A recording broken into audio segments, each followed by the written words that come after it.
What's going on, ladies and gentlemen? It's your boy, Coach Gatlin, government name Fred Gatlin. I'm back in the building, author, coach, principal, motivational speaker, sometimes blemished, sometimes broken, but I'm always striving to be the best version of myself.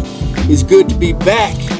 Today, we're talking about Huddle number 27. Today's title is Plan A or Plan B.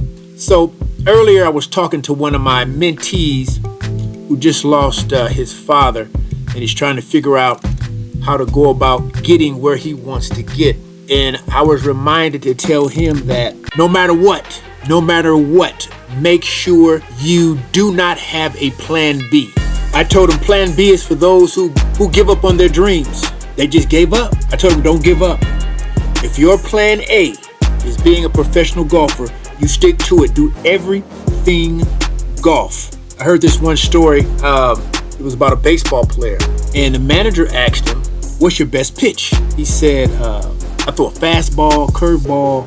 I got a slider." He said, "Yeah. But what is your favorite pitch? Your best pitch?" He said, "A fastball." He said, "Okay, I want you to stick with a fastball. Work on that fastball." So that's all the young man did. He worked on his fastball, and he worked on it. And he became an incredible closer in games. And he took the team all the way to the championship with that one pitch. So the moral to the story is we got to work on, and I had to remind him, work on your one pitch. If you work on that one pitch, you will be great. You will be great. Just like a postage stamp, right? If we stick to one thing, like a postage stamp, we will go far and we will get to the destination where we're supposed to be delivered, right? Only thing I can think of, those who choose a plan B, they feel like they've made a mistake. Now that was deep. Some of y'all gonna get the deepness of that a little later. But those who use a plan B, they've realized that they've made a mistake. Plan A is all there is. There should be no other plan. I told him when I was coming up, I told my buddies I was going to college for free. And so I wanted to be a football player. I wanted to get a scholarship. There was no plan B to that. There was no plan B. And I went out and I grinded and got up at 6 o'clock in the morning and ran bleachers and lifted weights every day and threw the football with my receivers, and I was just grinding and I got it. And I went ahead and I played in Canada, but I wasn't a starter. I played in Europe. I was a starter in Europe. The goal was to get to the NFL. And I told him the reason I did not make it to the NFL because I started thinking about my plan B. I said, well, if I don't make it, I will. The key word is if. I should have been using when. So as soon as I said if, I didn't work as hard. I told him, see, when you have a plan B, when things get hard and tough and you feel like you want to quit, then you quit slowly. Inch by inch, you start quitting. And the crazy thing is you don't even realize that you're quitting, but slowly you're not working as hard as you used to because that plan B is in the back of your mind. I didn't study and I didn't grind like my life depended on it. And if you don't grind like your life depends on it, you can never reach your dreams. Never. Because it just doesn't mean that much, because there's a plan B, a way to bail out. When I finally decided I was going to go into education and be a teacher and eventually a principal, I made that my plan A because it was like my plan H or M, right? But because I learned from my past mistakes and my past mindset.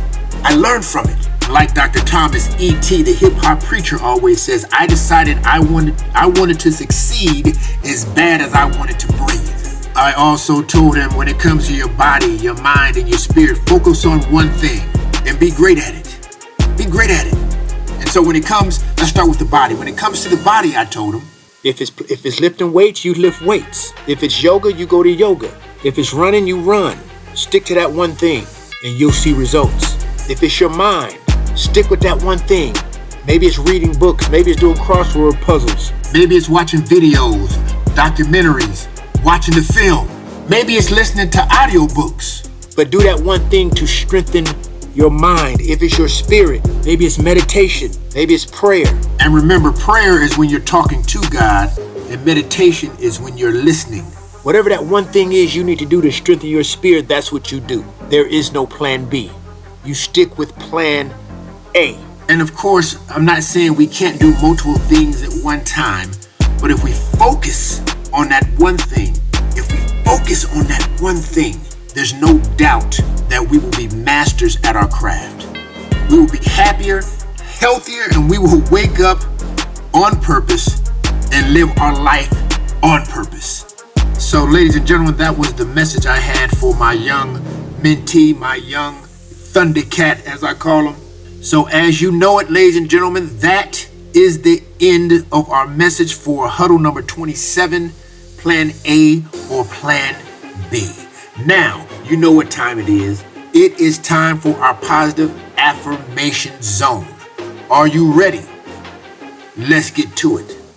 Today, I will live my life on purpose. No weapon formed against me shall prosper. I will dismiss all negative thoughts today. There is no plan B.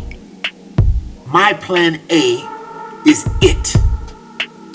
I will exhaust all of my efforts today on my plan A. I will die today on my plan A. And again, nothing, and I mean nothing formed against me shall prosper. I will not quit today. I will not quit. I am him. I am her. I am the chosen one. All right, ladies and gentlemen, we're wrapping up our positive affirmation zone. I hope you enjoyed huddle number 27, plan A or plan B. This is Coach Gatlin. I will see you guys next week, and I'm out.